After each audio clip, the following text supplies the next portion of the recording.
Hi, I'm Jim Gary, and welcome to Batilopi's Workshop. This is part 2 showing the process of removing my now defunct 7.4 liter or 454 cubic inch engine, Vortec engine, from my 26-year-old Workhorse-based motorhome. Not too long ago, it threw a connecting rod, and I have a remanufactured long block to replace it with. Working from the manual, I have made a list of 32 things to do prior to lifting out the old engine. And in today's video, I finished part 7, but didn't finish part 8, which is the radiator removal itself. I removed the oil cooler, the air conditioning condenser, and I worked on removing the radiator, but wasn't able to finish it. And this is a long process, so I'm presenting it in 15-minute segments, and this video is part 2. One decision I made was to remove the belt-driven air conditioner, which I'm pretty sure didn't work anyway, and I'll replace it with a modern 12-volt electric heat pump system that'll cool and heat the cab area. And the major part of today's video is preparing to remove the radiator, and you'll see that this is a very involved project in itself. And the extensive multi-volume manual I have isn't very clear about radiator removal. It covers different Workhorse P32 chassis configurations from 1999 to 2003, and they vary a lot. And in this video, I removed a number of components that were in the way, such as the air conditioning compressor and other air conditioner parts. I removed the alternator and some of the metal tubes that are anchored to the top of the radiator for checking and adding engine or transmission oil. And I also removed various bolts that hold the radiator in. So please be aware that I'm a biologist and not a mechanic. I'm showing you what I did, not what I think you should do. So please consult a professional mechanic before taking on work like this. And as always, I welcome any comments or suggestions you may have, especially if you've removed a similar radiator from a similar vehicle. And if you found this video interesting, there are links to my other videos in the description below. So please like and subscribe. Now let's get on with the video. So the next thing on my list is to remove the air compressor. So here's the engine from inside, that's front, and here's the air compressor. And the first thing I got to do is remove the serpentine belt. So I'm just gonna unbolt this idler wheel to get this off, the belt off. There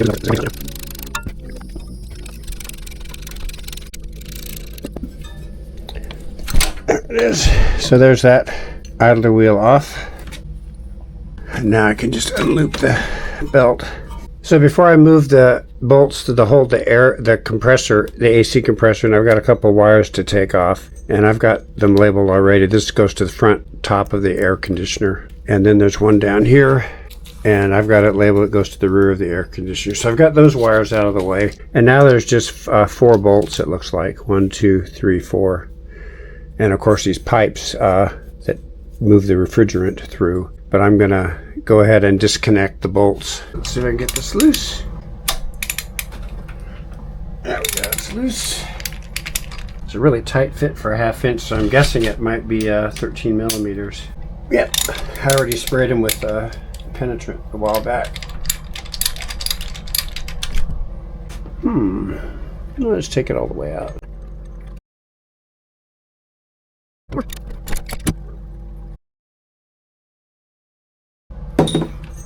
Okay, so it's loose. Now I'm not going to undo this until I'm absolutely sure there's no pressure in the system. I don't think there is, because I don't think it works, but I'll find that out a little bit later. So for now I'm just going to leave it loose. Here we are in the front of the engine compartment. So there's the fan, there's the oil cooler, and up behind this flap, these are the 2 pipes that come from the air conditioning compressor. There's hardly any pressure in it, so I just I'm taking it out. I'm going to replace it with a 12-volt DC system. I just disconnected this, came off pretty easy, so that's free. And then this pipe here goes all the way over to here, and there's this sensor, so I'm going to label the sensor, pull it off. I don't think I'm going to be putting it back on, but just in case. And then I've just got to get this bolt nut here off, and then I should be able to pull out everything.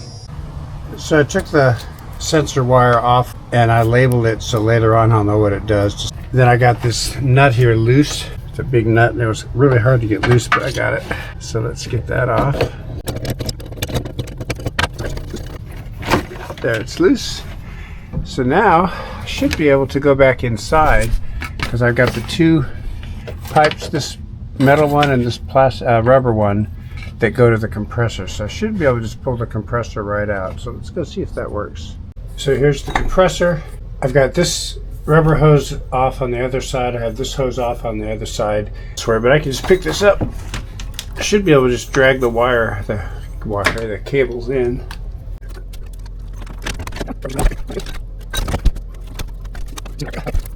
So here's the compressor, and here's those two hoses that were from it. And now you can see the mounting bracket down there. So let's go back to our list. Number 6, drain coolant. We did that. Number 7 is remove the air conditioner compressor from the engine block. We did that.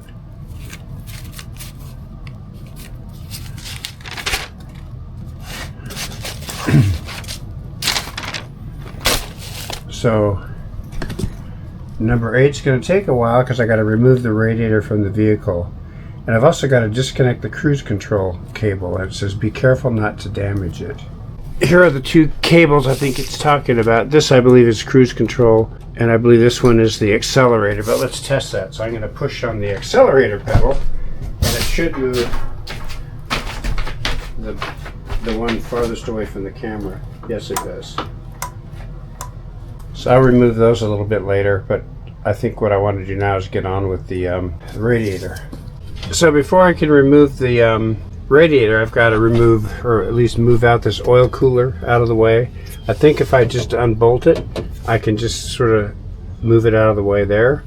This wire here goes to the air conditioner fan, so I'm going to unplug it and mark it what it is. Then I'm going to start working on getting the air conditioner off, and I can see there's a connector here I can undo. There's bolts along the top. 1, 2, 3, just the 3, and this is some kind of valve for the air conditioner, so I'm going to take that out to get it out of the way. So the first thing I'm going to do is get a little PB blaster on all these bolts, nuts that I'm going to be taking off. But here's the couple of screws that hold them on, so I got those. Oil cooler. So we're on the passenger side in front, the front compartment of the motorhome, and back there I think is the actual air filter, and this is something else, and there's a hose that connects it. There was no clamp, so I just pulled that off.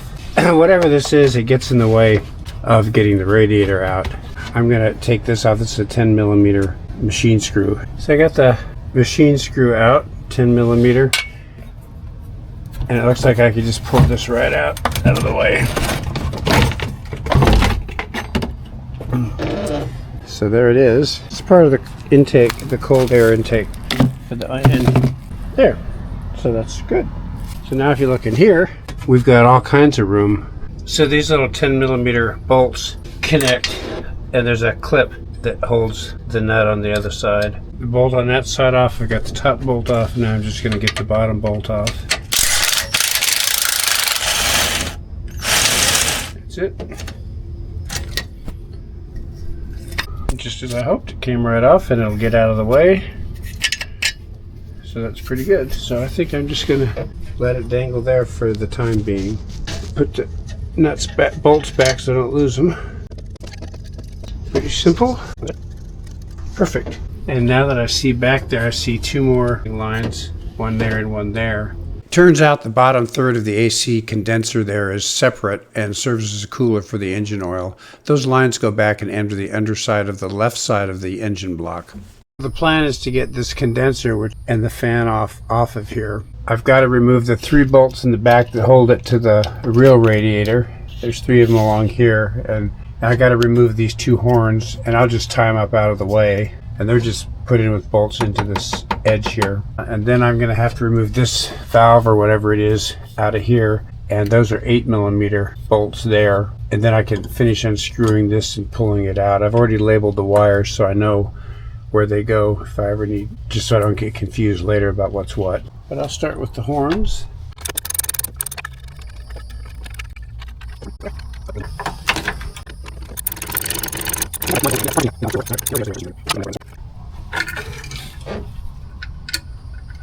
Okay, so that one's in, and I'll just lay the horns, hook them up.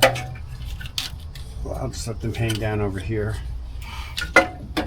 So I've disconnected the air conditioning hose here. That's the one that went over to the compressor that I removed already. So let's get this stuff out. So I have this wire here. It went to this, I think it's some kind of a valve here. So I've got that wire off. And these are already loose, so I can just disconnect them. Oh, I just have to undo these two. It's a weird size, 8 millimeters. So I just pull these off real quick. And again, they're little machine screws. So I'll put the screws back in.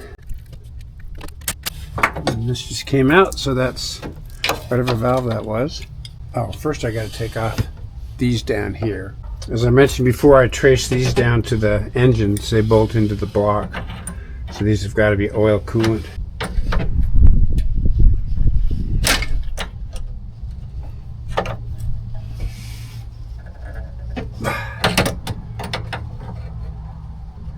Down there pretty tight. I've already sprayed this a couple of times, but I'm going to do it again.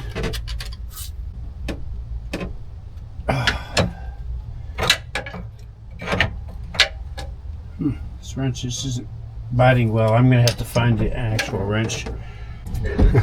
I couldn't get a good fit on this nut here. Hex part here, it's brass, so it's soft, and it goes into the radiator, and then there's this nut that turns, but I could not get it loose by holding this with a wrench, and I don't know if you can see, but it got pretty torn up. So what I ended up doing was putting a vice grip on there really tightly, and I was able to get it, break it loose.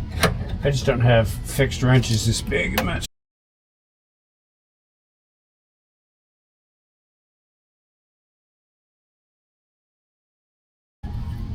There it comes. Yep, that's oil, engine oil. So now I've got to get the bottom one loose the same way. I've already sprayed it with PB Blaster. There, that's on there good.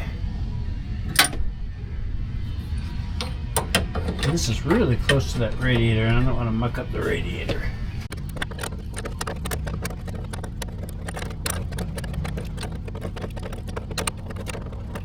Trying hard not to hurt the aluminum fins there. There, tough. So set that out of the way. So now I've got to take out these 3 bolts here. There's got to be some bolts at the bottom, but the manual doesn't show them. But it can't just be held up at the top. So I'm sure I'll have to go down there and rub around and try to find it. See, these are all 10 millimeter. Yeah, just little machine screws. They've got a washer though, so there's a little washer and the machine screw. Oh, coming loose. But there is something holding it at the bottom, so I'll crawl down there and see if I can't spot it. Blaster. So the top bolts were 10 millimeter, but these are 7/16. There it comes.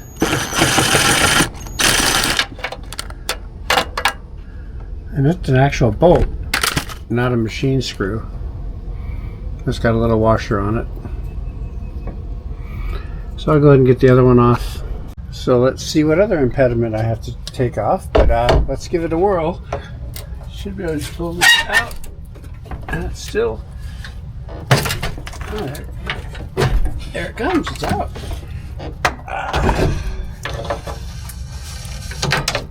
So apparently the bottom third of it is oil cooling, and the top part is the condenser for the air conditioner.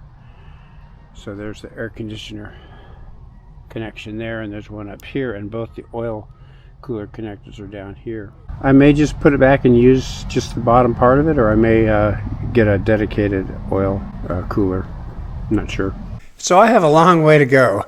I recently saw a video though where someone had an overheating problem with their Workhorse. When they took off the air conditioner condenser, they found a bunch of debris that had somehow gone through the AC condenser and lodged in the fins of the radiator, which they were able to clean out, which solved their overheating problem. So there could be a circumstance when removing the air conditioning condenser might come in handy. Anyway, thanks for watching. If you like this video, please like and subscribe. Similar videos of mine are linked in the description below. Bye.